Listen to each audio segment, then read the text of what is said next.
Welcome to ONS FinServ। आज हम लोग ट्रेडिंग साइकोलॉजी के बारे में जानने की कोशिश करेंगे कि ट्रेडिंग साइकोलॉजी कैसे आप इंट्राडे और पोजिशनल में, कैश में, इंट्राडे में आप ट्रेडिंग कर सकते हैं। क्या गोल्डन रूल्स होते हैं जो आप ट्रेडिंग के लिए प्रोस्पेक्टिव हो रहे हैं। मार्केट में उतार चढ़ाव चलता रहता है, तो आपको किन किन बातों का ध्यान रखना है, इन चीज़ों पे हम लोग आज डिस्कस करेंगे। पहला, no limit use of broker. आपको ब्रोकर की लिमिट को यूज नहीं करना है, यानी जो आपको इंट्राडे पे लिमिट्स वो प्रोवाइड करते हैं, आपको उसमें कोई भी एक्सेप्शन केस उनकी लिमिट का यूज नहीं करना है। इन इंट्राडे और डिलीवरी MTF पे भी आजकल प्लेजिंग के सॉफ्टवेयर चल रहे हैं कि कंपनीज आपको MTF यानी आपके शेयर्स को गिरवी रख के आपको लिमिट दे देती है, तो आपको उन लिमिट्स का बिल्कुल यूज नहीं करना है। No limit use of broker. Second, no short sell, यानी मार्केट अगर डाउनफॉल पर है, गिर रहा है, तो आपको शॉर्ट सेलिंग नहीं करनी। कोई स्टॉक जाएगा, एक टॉप से बॉटम तक जाएगा तो एक सपोर्ट बनाएगा, तो आपको सपोर्ट बाइंग करनी है, ना कि आपको एक गिरते हुए चाकू पे अपने आप का ट्रेड प्लेस करना है कि मार्केट गिर रहा है तो आपने उस शेयर को या उस फ्यूचर स्टॉक को आपने बेच दिया और आपने बाइंग कर लिया। फॉर एग्जांपल अभी जस्ट हुआ है अदानी एंटरप्राइजेस पे, स्टॉक 3200 से एकदम स्प्लिट हुआ, तो लोगों ने काफी शॉर्ट सेलिंग भी करी है हिंडरबर्न की रिपोर्ट पे। तो शॉर्ट सेलिंग में जब वहां से वो 1017 के लेवल से वो अप गया, तो अप्रॉक्स 2200 तक वो गया, यानी जिन्होंने नीचे बॉटम सेलिंग करी है तो वो ट्रैप हो गए। तो आपको मार्केट में शॉर्ट सेलिंग नहीं करनी है, ये बात का हमेशा याद रखिएगा।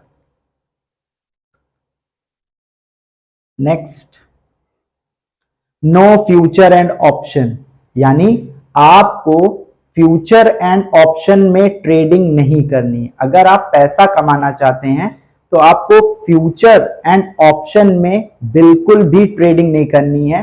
Be in cash market. एक छोटा सा एग्जांपल है 14 साल के करियर का, कि फ्यूचर आपका फ्यूचर बनने नहीं देगा और ऑप्शन आपके लिए कोई ऑप्शन छोड़ेगा नहीं। ये एक मेरा एक स्लोगन है ONS FinServ का, कि फ्यूचर आपको पैसा दिखाएगा, लेकिन 5 बार दिखाएगा और एक बार पूरा पैसा लेके चला जाएगा। Same in options. जो लोग कहते हैं कि ऑप्शंस में पैसा बनता है, मैक्सिमम लोग लॉस पे ही होते हैं, वो अपनी कमाई हुई कैपिटल को लॉस कर देते हैं। नेक्स्ट, नो इंट्राडे, यानी इंट्राडे में जो ट्रेडर ट्रेडिंग करते हैं कि इंट्राडे में वो पैसा कमा लें, तो ये आपके लिए एक साइकोलॉजी रहेगी कि आपको इंट्राडे में ट्रेड नहीं करना है। Be in positional trade, no in MIS, always go for CNC trade, not MIS। अगर आपको इंट्राडे में भी ट्रेड करना है तो आप पोजिशनल ट्रेड लीजिए कैश में और उसमें ट्रेड करिए CNC या डिलीवरी में, नॉट इन MIS। MIS में अगर आपको प्रॉफिट मिलता है, यानी इंट्राडे में आपको 1 या 2% प्रॉफिट मिलता है, तो आप वही स्टॉक इंट्राडे में 1-2% लेके एग्जिट कर दीजिए, अदरवाइज कोई इश्यू नहीं है उसमें। So avoid intraday. Fifth point, no allocation more than 20% in one sector, यानी 20% से ज्यादा आप किसी भी सेक्टर में अपनी कैपिटल नहीं लगाएंगे। काफी टाइम देखा जाता है कि स्टॉक में अगर आपके पास 10 लाख रुपए है, तो आपने स्टॉक चल रहा है, आपने 5 लाख रुपया एक ही स्टॉक में लगा दिया, 10 लाख रुपया एक ही स्टॉक में लगा दिया। तो आपको ऐसा नहीं करना है। You just have diversified your capital, यानी अगर आपको पावर सेक्टर अच्छा लगता है, अगर आपको FMCG अच्छा लगता है, अगर आपको क्या कहते हैं, आपको डिफेंस सेक्टर अच्छा लगता है, तो आप उस चीज में जा सकते हैं, लेकिन उसमें आपका कैपिटलाइजेशन एलोकेशन जो होना चाहिए वो 20% का होना चाहिए, not more than 20% in one sector. Next, no allocation more than 5% in one stock, यानी अगर आप एक सेक्टर पे 20% का सेक्टर एनालिसिस कर रहे हैं, तो आपको 20% अपनी कैपिटल वहां पे इंक्लूड करनी है, और उसमें भी सेक्टर वाइज में अगर आपको किसी स्टॉक में अच्छा लगता है कि आपको बाइंग करनी है, तब आप एक सेक्टर में, एक स्टॉक में सिर्फ 5% ही, सिर्फ 5% से 6% ही आप अपना पैसा उस स्टॉक में लगाएंगे, नॉट मोर देन। अगर आप ऐसे करेंगे तो आपका एक डाइवर्सिफाइड पोर्टफोलियो बनेगा, एक क्रिएटिव पोर्टफोलियो बनेगा, ना कि जो चल रहा है उस पर आप बैठ जाए। नहीं, आपको डाइवर्सिफिकेशन बहुत जरूरी है कि अगर आपका 5% किसी पैसा, यानी मान लीजिए 10 लाख रुपए आपका है कैपिटल, तो आपने 10 लाख को 20% में डिवाइड करा पर सेक्टर में, और 20% सेक्टर एनालिसिस के बाद आपने एक पर्टिकुलर स्टॉक आइडेंटिफाई करा, उसके बाद आप 5% रुपया अपनी कैपिटल का वहां पे इवॉल्व कर सकते हैं।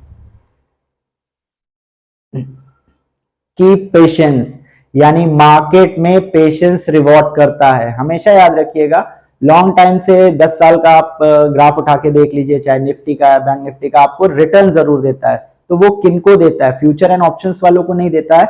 वो एक गाइडेड रोड मैप होता है जिसमें आप वो चीज इवॉल्व करते हैं। कीप पेशेंस, यानी आपको पेशेंस रखना बहुत जरूरी है। यानी अगर मार्केट गिर रही तो आपको पैनिक नहीं होना है, आपको बने रहना है उस ट्रेड में जब तक का आपका सपोर्ट या स्टॉप लॉस नहीं ट्रिगर हो जाता। तो पेशेंस बहुत जरूरी है इस मार्केट में। अगर आप पेशेंस खो देंगे, आप लोगों ने कई बार देखा होगा कि आपका स्टॉप लॉस ट्रिगर होता है, वहां से आपका स्टॉक भाग जाता है। तो ये जो भागने की क्राइटेरिया है, उसी को हम लोग पेशेंस का एक मॉड्यूल देते हैं कि आप वहां पे अपने पेशेंस को कंक्लूड कर सकते हैं कि आप पेशेंस नहीं रखेंगे मार्केट में तो आपको मार्केट कभी भी रिवॉर्ड नहीं करेगी।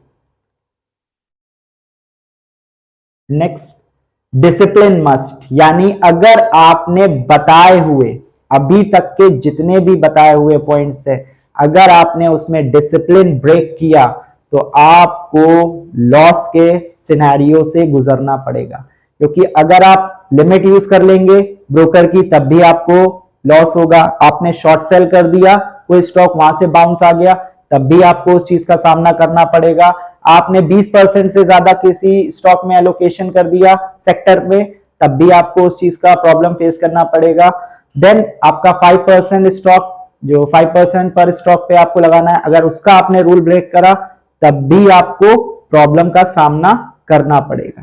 तो इन सब का एक कंक्लूजन है कि आपको डिसिप्लिन नहीं खोना है। अगर आप डिसिप्लिन खो देंगे तो आपका वहां पर लॉस के क्राइटेरिया बढ़ जाएंगे, क्योंकि मार्केट आपसे ज्यादा सोचता है, आपसे 2 कदम आगे की सोचेगा, तो वहां पर आप डिस्ट्रैक्ट हो जाएंगे अगर आपने डिसिप्लिन को ब्रेक किया। No, do not buy penny stock, यानी पेनी स्टॉक नहीं बाई करना है। जो चिल्लर वाले हैं, 10 पैसा 15 पैसा और 5 रुपए 10 रुपए के स्टॉक्स हैं, लोगों को लगता है कि वहां पे पैसा बनता है। कुछ टाइम पे आप लोग के प्रेडिक्शन सही हो जाते हैं, लेकिन हर टाइम मार्केट आपको रिवॉर्ड करे वो जरूरी नहीं है। ठीक है, तो do not buy penny stocks, आपको पेनी स्टॉक्स बाई नहीं करना है। 10th point, do not be greedy, लालची, जो लालचपन होता है वो अगर आप क्रिएट कर रहे हैं तो आप मार्केट से कभी भी पैसा नहीं कमा पाएंगे। आपको एक टारगेट सेट करना रहेगा कि आपको 5%, 10%, 15%, अगर आपने पैसा लगाया है उस स्टॉक में तो आपको कितने % का रिवॉर्ड उस स्टॉक से चाहिए। अगर आप लालची बन गए कि कोई स्टॉक XYZ स्टॉक 5 रुपए का शेयर है या 500 रुपए का शेयर है, वो 2000 हो जाएगा, लेकिन उसमें पेशेंस चाहिए। लेकिन अगर आपने टारगेट नहीं फिट किया, उसमें टारगेट नहीं लगाया, तो वहां पर आपके लॉस के चांसेस बढ़ जाएंगे, क्योंकि आपको एंट्री जो है वो तो मालूम हो गई, लेकिन आपको एग्जिट नहीं मालूम है। तो आपको एग्जिट पॉइंट मालूम होना चाहिए एंट्री से पहले। एग्जिट पॉइंट यानी आपका 5%, 2%, 3% आपका कैपिटल का अगर आपको वहां पे रिटर्न मिल रहा है 5 से 7 या 10%, तो आपके लिए वो बेनिफिशियल हो जाएगा। सो मार्केट में ग्रीडी नहीं होना है, एक टारगेट सेट करना है अपना कि आपको 5%, 10% मार्केट से या ईयरली या क्वार्टरली आपको कितना रिटर्न चाहिए। अगर आपको वो मिल रहा है तो आपके लिए वो सफिशिएंट है। ठीक है, तो ये 10 पॉइंट्स आपके लिए